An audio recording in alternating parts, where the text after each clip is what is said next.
After a few days, Arthur West returned to his lonely house in Hythe. Jonathan and Mina did not say anything to Arthur about their fears, but they read the newspaper carefully every day.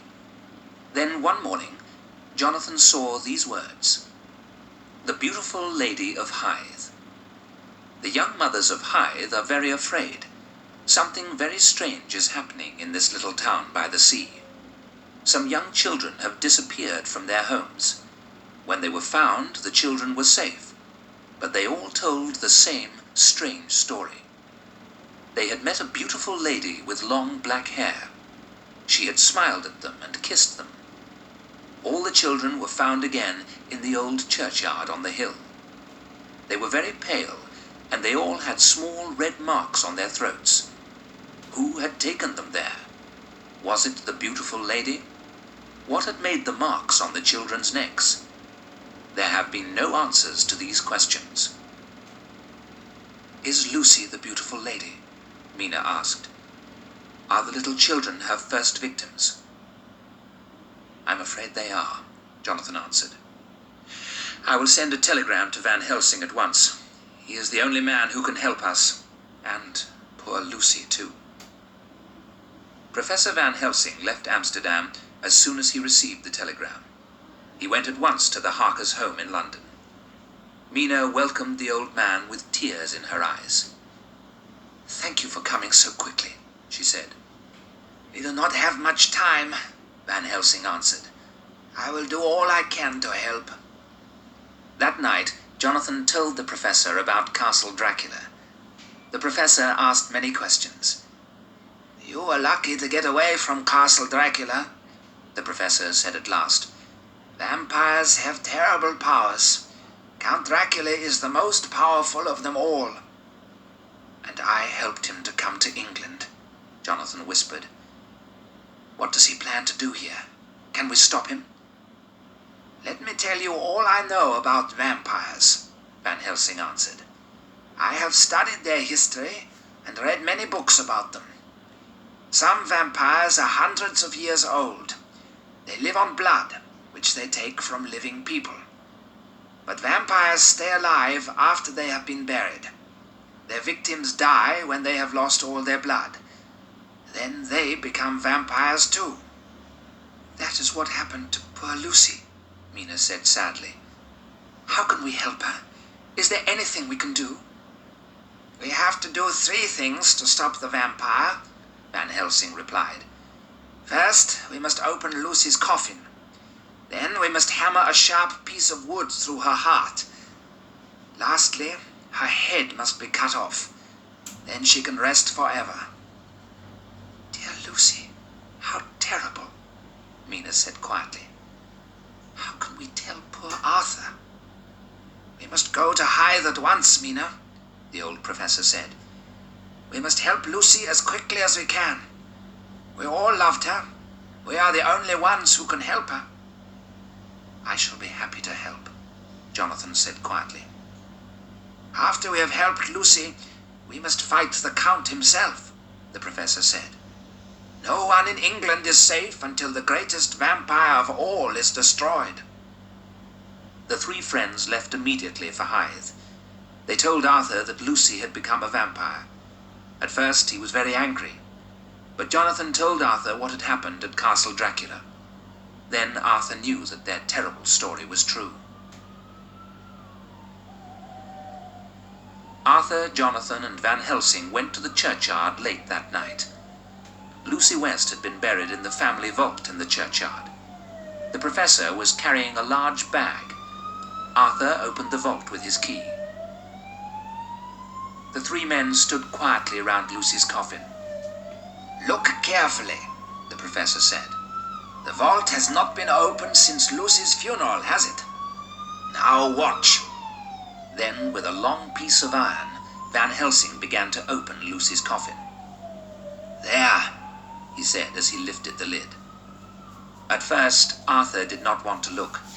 Lucy had been dead for nearly 2 weeks. Then he gave a terrible cry. "My God! The coffin is empty!" he shouted. "Where is my wife?" "I can answer that," Jonathan said quietly. Lucy needs blood. She is looking for another victim. It is true, Van Helsing said. Let us wait in the churchyard for Lucy to come back. They left the vault, and Arthur locked it again. Van Helsing led them to a dark part of the churchyard. They waited. The time passed very slowly. Then, in the moonlight, they saw something white move towards Lucy's vault. Arthur gave a cry and stepped forward. "My God, it is Lucy!" he shouted.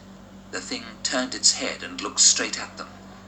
The moon was very bright, and the three friends could see everything clearly.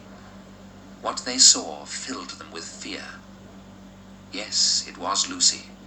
Her face and long dark hair looked the same, but the eyes shone with a terrible red light. Blood was running from her red lips onto her white dress. She smiled, and they could see her sharp white teeth. "Arthur, my love, come to me," she whispered. She held out her hands and walked towards him. "Come to me now, and never, never leave me." Arthur took another step forward. Lucy opened out her arms to hold him. Van Helsing ran in front of Arthur and held up a large cross. When Lucy saw the cross, she stopped smiling. Her face became cruel and angry. She made a noise like an animal and ran towards the vault. It was shut and locked, but the vampire disappeared inside. "Oh, God! Was that terrible thing my Lucy?" Arthur cried. "That is not the dear woman you loved," Van Helsing told him. "It is the vampire that is using her body. But if we are strong, we can help Lucy to rest peacefully. Give me my bag, Jonathan." They entered the vault again. It was almost dawn. When Van Helsing opened the coffin, they saw the vampire. Her eyes were open, and she smiled at them. It was a terrible smile. Van Helsing opened his bag. He took out a long, sharp stake and a hammer. Then he looked at Arthur. "I shall hold the stake and point it at her heart," the professor said. "Then, as we pray, hammer it down." With a last look at the thing in the coffin, Arthur raised the hammer. He brought it down, once, twice, many times. Terrible screams came from the vampire's blood-covered lips. The white dress became red as the stake went into Lucy's body. They all prayed. At last, the thing in the coffin stopped moving. Arthur dropped the hammer and almost fainted. "Look," Van Helsing said. "Now she is at peace." There, in the coffin, lay Lucy. She was dead and at peace. All the blood had gone, and there was a beautiful smile on her face. "Now you can kiss your wife," Van Helsing said. Arthur kissed Lucy once on the lips. Then he turned and left the vault. Van Helsing and Jonathan worked together. They cut off Lucy's head. Then they closed the coffin lid and hammered it down. When they left the vault, it was daylight. Birds were singing and the air was warm.